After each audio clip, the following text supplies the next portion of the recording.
කරේ හදාගන්න වෙලා යනවද? නැත්තම් මෙන්න මේ ගානට සුවඳට රසට පාටට පොලොස් කරේ හදාගන්න අමාරුයිද? එහෙනම් ඔයාටයි මේ වීඩියෝ එක. වීඩියෝ එක අවසානයේ වායේ හැම රහසක්ම දැනගන්නවා. එහෙනම් දිගටම වීඩියෝ එක කරලා ඉන්න. කිසිම ස්ටෙප් එකක් ස්කිප් කරන්න එපා. මොකද මේකේ හැම මොහොතක්ම හරිම වැදගත්. රසයේ ගුණේ ඒ විදිහටම තියාගෙන පරණ කෑම අලුත් විදිහට හදාගන්න කියලා දෙන අපේ channel එක subscribe කරලා නැත්නම් දැන්ම channel එක subscribe කරන්න. එතකොට තමයි අපි අලුතෙන් ඇතුළත් කරන වීඩියෝ ඔයාලට ඒ සැනින් නරඹන්න පුළුවන් වෙන්නේ. ඒ හින්දා දැන්ම channel එක subscribe කරන්න. ඒ වගේම වීඩියෝ එක අතරතුර ඔයාලට ප්‍රශ්නයක් එනවා නම් පහලින් comment එකක් දාන්න. ඒ comment වලට පිළිතුරු අපි ඒ මොහොතේම සපයනවා. වැඩි කතාවක් නැහැ යාළුවනේ. එහෙනම් අපි වැඩේ පටන් ගමු. මෙන්න මේ විදිහට පොලොස් කෙඩිය කපලා වතුර වාජනයක් ළඟින් තියාගෙන ඒකේ තියෙන පොහොල්ල ටික අපි අයින් කරගන්නවා. මතක තියාගන්න මේ වැඩේ පටන් ගන්න ඉස්සෙල්ලා අත් දෙකේම වතුර ගා ගන්න ඕනේ. එතකොට තමයි ඒවා අතේ යැලෙන එක නවතින්නේ. මේ වැදගත් පියවරවල් හොඳට මතක තියාගන්න. ඒකයි මම ඔයාලට කිව්වේ වීඩියෝ එක ස්කිප් කරන්න නැතුව දිගටම වීඩියෝ එක නරඹන්න කියලා. හොඳට බලන් ඉන්න යාළුවනේ මොකද්ද සිද්ධ වෙන්නේ කියලා. එන්න මේ විදිහට අපි කපා ගන්නවා. මේ විදිහට කපාගත්තොත් තමයි අපිට මේකේ හොඳට ලුණු මිරිස් ඇතුළට යන විදිහට ඒක හදාගන්න පුළුවන් වෙන්නේ. ඒ හින්දා බලා ගන්න. කෑලි වැඩි ලොකු කරන්න එපා. පොඩියටයි කපා ගන්න ඕනේ. ඊට කලින් මෙන්න මේ වගේ කැපුම් යදන්න ඕනේ. එහෙම කැපුම් යදුවොත් තමයි මම කලින් කිව්වා වගේ ලුණු මිරිස් මේක ඇතුළට හොඳට ඇතුල් වෙන්නේ. මෙන්න මේ ගානට කපා ගන්න. වීඩියෝ එක පාස් කරලා තියෙන්නේ ඔයාලගේ වටිනා කාලේ ඉතුරු කරන්න.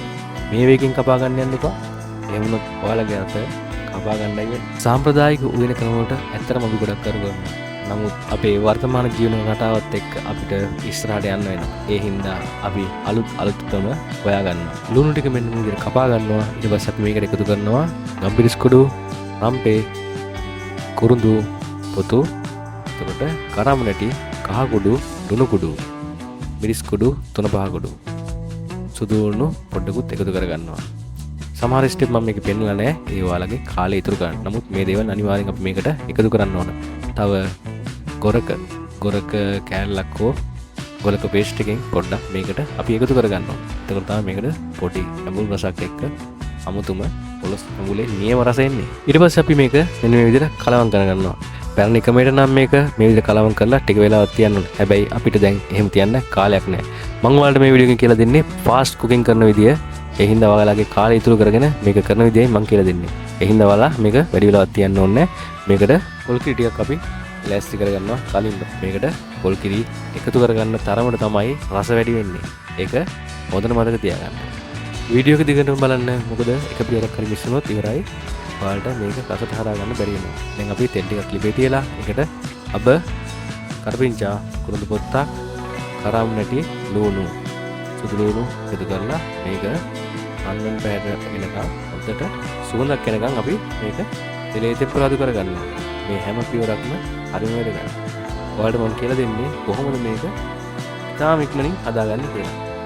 කලබල වෙන්න එපා. මේක තෙලෙන් හැදුවට තෙලෙන් හදන්නේ අපි මේක ඉක්මනට හදාගන්න ඕන නිසා. මේකට අපි ඊට පස්සේ මිරිස් කුඩු තුන පහ කුඩු එකතු කරලා මේ විදිහට ටෙම්පරාදුවටම එකතු කරගෙන මේක හොඳින් සුවඳ වෙනකම් වැද ගන්නවා. මෙන්න මේ ගානට මේක ආවට පස්සේ අපි අපේ මිශ්‍රණය මේකට එකතු කරගන්න ඕන.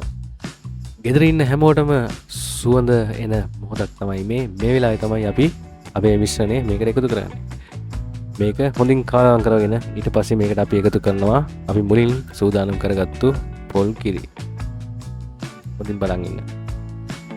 රසට කෑම හදන ක්‍රමය විතරක් නෙමෙයි මේ channel එකේ මම ඔයාලට කියලා දෙන්නේ රසට කෑම හදලා මේසට යවලා ඒ මේසේ හැඩ කරන පුට්කාවෙන් නැත්නම් පළතුරු කැටයම් කරන විදිහත් මම මේ channel එකේ ඔයාලට කියලා දෙනවා. මේකේ ඒ වගේ වීඩියෝ ඇතුළත් කරලා දිනවා. ඔයාලා නිදහස් වෙලාවට channel එකට ගිහිල්ලා ඒ වීඩියෝ නරඹලා ඉගෙන ගන්න.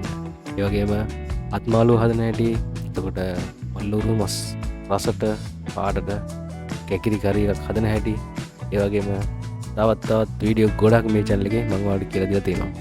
මෙන්න මම ඔයාලට තවත් රසක් දැන් කියලා දෙන්න යන්නේ. මේකට අපි එකතු කරනවා කරාඹු දලු මේකට එකතු කරනවා. එතකොට තමයි මේකේ අමුතුම සුවඳක් මේකට එකතු වෙන්නේ. කරාඹු දලු නැති අය කරාඹු නැටි එකතු කරන්න ගැටලුවක් නෑ. හැබැයි හරියටම මේකේ පොලිටි ගෙන්නේ කරාමුදලු මේකට එකතු කරන්න ඕන. ඇත්තටම මේ පියවරල් ටික හරියටම අනුගමනය කරොත් මේකට මහා ලොකු වෙලාවක් යන්නේ පොඩි වෙලාවක් තමයි යන්නේ.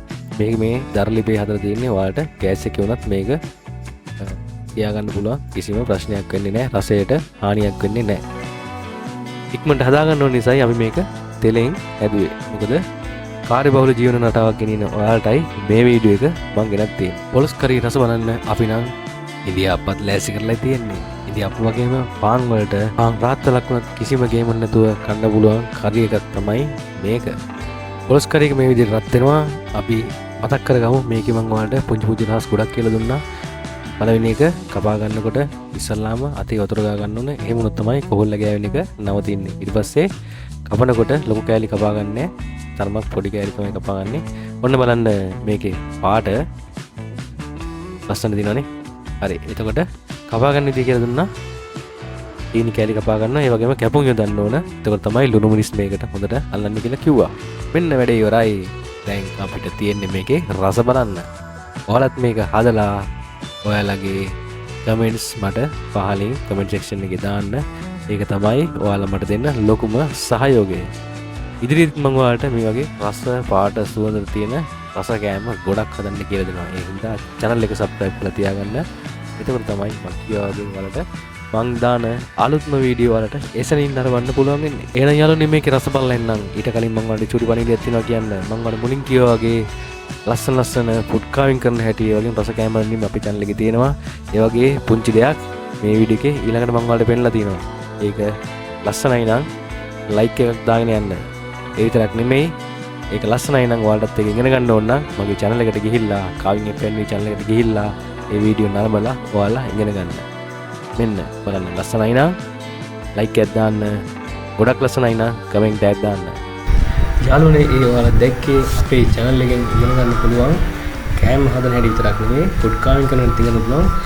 ඒවට නිදර්ශකයක් තමයි මම ඔයාලට මේ පෙන්වුවේ. ඔයාලා දකින්න ඇති මම පොලොස් කරි එක හදලා ඉන්දියාප්පත් එක්ක ඒක පිළිගන්න අවස්ථාවේ තිබ්බටු සම්බෝලයක් තිබ්බා. මේ තිබ්බටු සම්බෝලය හදන එක තමයි මේ කොටසෙන් ඔයාලට පෙන්නලා තියෙන්නේ. මේකේ වීඩියෝ එකත් මේ channel එක ඇතුළේම ඔයාලට බලන්න පුළුවන්. ඒ හින්දා ඔයාලා මේක බලලා ඉගෙන ගන්න. මොනවද ගැටලුවක් තියෙනම් මට කලින් කිව්වා වගේ කමෙන්ට් එකක් දාන්න. ඒක තමයි ඔයාලා මට දෙන ලොකුම සහායය. එහෙනම් යාළුවනේ ගිහින් එන්නම් නැවතත් අලුත් වීඩියෝ එකකින් අපි ආයෙත් හමු වෙමු.